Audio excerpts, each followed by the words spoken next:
So hi everyone, this is Saurabh Thakur. और कल आप सभी लोगों का एग्ज़ाम है और मैं समझ सकता हूँ कि कितना मुश्किल होता है ये पिछला दिन। तो आज तो मैं आपको यही रिकमेंड करूँगा कि पढ़ना छोड़ दो। मैं थोड़ा सा लेट हो गया हूँ वीडियो बनाने के लिए, मैं कुछ बीमार हो गया था, अभी भी बीमार हूँ काफ़ी।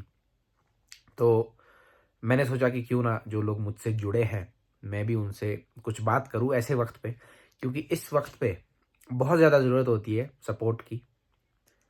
और सपोर्ट तो मैं क्या ही कर लूँगा आपको, लेकिन इतना है कि थोड़ा-सा एक मोटिवेशन होती है, एक मेंटल सपोर्ट होता है, इमोशनल सपोर्ट जिसे हम कह सकते हैं, वो हो सकता है।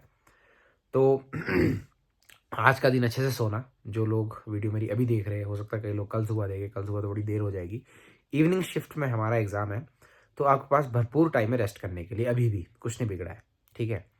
तो आज रात पूरा सो, कल भी दिन तक आराम से सो। आज तक जो कुछ भी आपने पढ़ा है उसको अपने माइंड में स्टोर करो। वो स्टोर तभी होगा जब आप अपने माइंड को थोड़ा आराम देंगे। कहने का मतलब ये है कि पढ़ने को आपसे ज़्यादा भी बहुत लोगों ने पढ़ा होगा, आपसे कम भी बहुत लोगों ने पढ़ा होगा, वो कोई बड़ा इशू नहीं है। बहुत सारे लोग मैंने ऐसे देखे हैं जो हमसे ज़्यादा मेहनत करते हैं, लेकिन फिर भी वो उतना अचीव नहीं कर पाते जितना हम कर लेते हैं।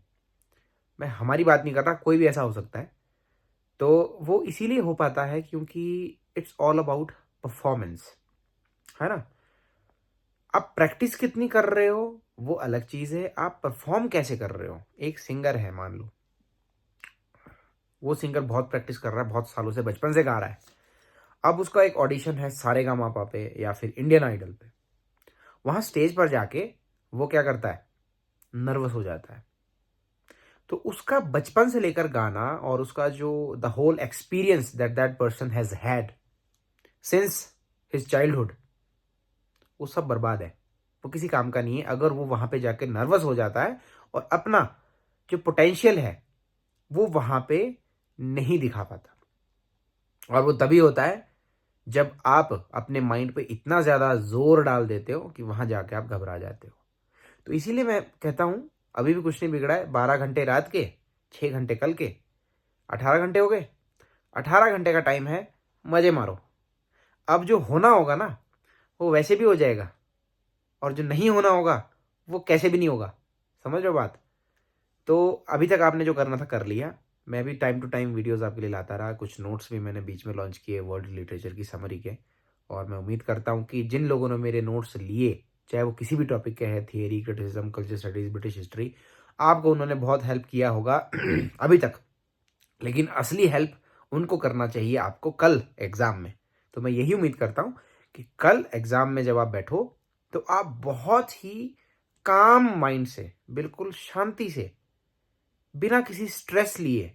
हालांकि स्ट्रेस होता है जब हम मेहनत करते हैं, तो ये लाजमी सी बात है कि स्ट्रेस होता है, लेकिन स्ट्रेस लेना नहीं है। अब आप कहोगे सर स्ट्रेस लेना कौन चाहता है, ये बस हो जाता है। लेकिन you are the master of your own mind, you can control it. ठीक है, इसमें there is not a very big issue कि नहीं हम कुछ नहीं कर सकते। बहुत कुछ कर सकता है इंसान। आप ये चीज मान लो कि कुछ नहीं है, अब जो मैंने करना था कर लिया, अब मेरे हाथ में सिर्फ ये 3 घंटे है। और इन 3 घंटे में मुझे बिल्कुल आराम से, कूल माइंड से, चिल हो गए, चिल मारो यार। वहां पे घबरा के क्या मिल जाएगा आपको, ये सोचो। घबराना तो आपको तब चाहिए जब आप पढ़ नहीं रहे हो प्रैक्टिस टाइम पे। अब कल नहीं घबराना है, 3 घंटे में बहुत अच्छे से आराम से पेपर करना है। काफी टाइम होता है, दोनों पेपर मर्ज हो गए हैं। पहले तो अलग अलग मिलता था, पेपर वन के लिए एक ही घंटा मिलता था, जो कि बहुत कम होता था, बहुत अफरा तफरी में फंस जाते थे, और सेकंड पेपर जल्दी हो जाता था खत्म। अब तो 3 घंटे, सेकंड और फर्स्ट पेपर आपने दोनों उसी में करना है। ठीक है, तो ऐसा कोई बड़ा इशू है नहीं। तो इसीलिए जब कल आप एग्जाम में बैठो तो घबराना नहीं है। मैं तो ये रिकमेंड करता हूँ कि पेपर को अटेम्प्ट ऐसे करो क्वेश्चन 1 से स्टार्ट करो और क्वेश्चन के लास्ट तक जाओ। जो कई लोग बोलते हैं भाई पहले वो क्वेश्चन करो जो आपको बहुत अच्छे तरीके से आते हैं, फिर सेकंड स्टेप में वो करो जो आपको थोड़ा कम तरीके से आते हैं, थर्ड स्टेप में तुक्के वाला काम करो। लेकिन मुझे पर्सनली ऐसा लगता है, सबका आप अपना मानना हो सकता है, मुझे पर्सनली ऐसा लगता है कि उसमें आपका टाइम वेस्ट बहुत होता है, इधर से उधर, उधर से इधर, पहले वो क्वेश्चन ढूंढो, फिर वापिस आओ, फिर दूसरे क्वेश्चन ढूंढो। तो वो थोड़ा सा कॉम्प्लिकेटेड प्रोसीजर है। मैं ये रिकमेंड करूंगा कि आप ये देख लो कि आपके पास टाइम के हिसाब से और क्वेश्चन की क्वांटिटी के हिसाब से एक क्वेश्चन के लिए आपके पास कितने सेकंड है या कितने मिनट है, उससे ज़्यादा उस क्वेश्चन पे लगाना नहीं है। अगर आपको लगता है कि इस क्वेश्चन पे मुझे ज़्यादा टाइम लग रहा है, तो उस पे तुक्का मारो और आगे चलो। टाइम वेस्ट नहीं करना है। आगे बहुत सारे क्वेश्चन ऐसे आने वाले हैं जो आपको एकदम आ जाएंगे यूँ चुटकी के साथ, क्योंकि आपने मेरे नोट्स पढ़े हैं।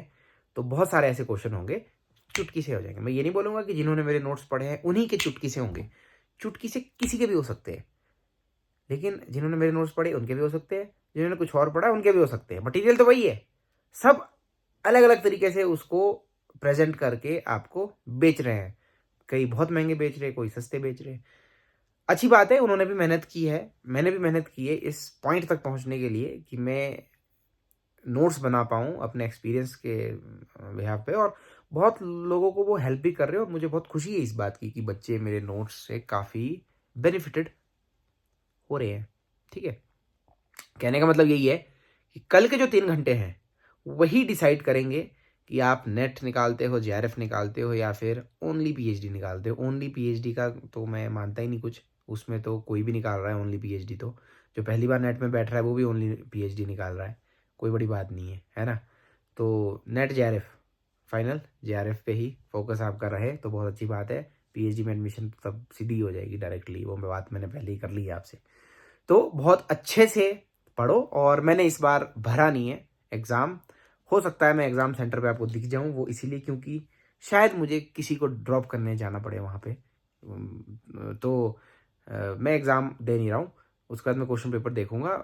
एग्ज़ाम सेंटर पे मैंने जाना है तो कुछ बच्चों से रिव्यू भी ले लूँगा कि एग्ज़ाम किस तरह का आया था, और फिर आपके लिए रिव्यू की वीडियो भी लाऊंगा। ठीक है, तो मैं यही कहना चाहता हूँ। और अगर आपको ऐसा लगता है कि आपका एग्ज़ाम बहुत बुरा हुआ है, बहुत बुरा, थोड़ा बुरा तो हमेशा ही लगता है, एग्ज़ाम देके जब आप आओगे तो आपको लगेगा कि यार बुरा हुआ, उतना अच्छा हुआ नहीं। अगर आपको लगता है कि बहुत ही बुरा हुआ है तो देर मत करना, रिजल्ट का वेट मत करना, अगले पेपर की तैयारी शुरू कर देना। स्मार्ट लोग वही होते हैं। फटाफट से मेरे नोट्स लेने होंगे तो वो डिस्क्रिप्शन में आपको लिंक मिल जाएगा, पेपर 1 की बुक्स का भी, पेपर 2 के नोट्स का भी। तो वो ले लेना। आपने ऑलरेडी कुछ लिया हुआ है कहीं से, आप और अलग सोर्सेज से पढ़ रहे हो तो वो पढ़ लेना, मुझे उससे कुछ नहीं लेने देना। मैं चाहता हूँ कि आप सक्सेसफुल हो, चाहे कैसे भी हो। ठीक है, तो ठीक है, फिर इतना ही कहना था। आज पूरा दिन बिस्तर में पड़ा हुआ था मैं भी। शिमला में बारिश काफ़ी हो रही है तो थोड़ा तबीयत ख़राब है, और कल देखते हैं, सेंटर तक तो पहुंचना ही है।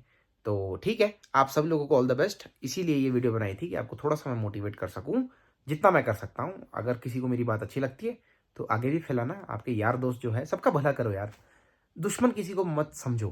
कंपटीशन नहीं है, सब इस दुनिया में आए हैं तो कुछ अच्छा करने के लिए आए हैं। हाँ, दूसरे का बुरा करके जो अपना अच्छा चाहते हैं वो गलत बात है। लेकिन अगर आप दूसरे का अच्छा करके अपना अच्छा चाह रहे हो तो वो बहुत अच्छी बात है वो। ठीक है, चाहता जिस चाहत को चाहत से भी कहीं ज्यादा, यारो मुझे उसी चाहत ने बर्बाद कर डाला। ये खैर अलग शायरी हो गई। लेकिन अच्छा करो सबका, दूसरों को भी ये वीडियो भेजो जो लो फील कर रहे हैं इस टाइम आपके, चाहे वो आप उनको अपना कंपटीटर समझते हैं चाहे दुश्मन समझते हैं। भेजो प्यार से। प्यार से जो चीज़ जीती जा सकती है वो लड़ाई से नहीं जीती जा सकती। प्यार से बड़ी ताकत कोई नहीं है, सच्चाई से बड़ा धर्म कोई नहीं है। ठीक है, ओके बाय। बाबा बनना पड़ेगा मेरे को। All the best.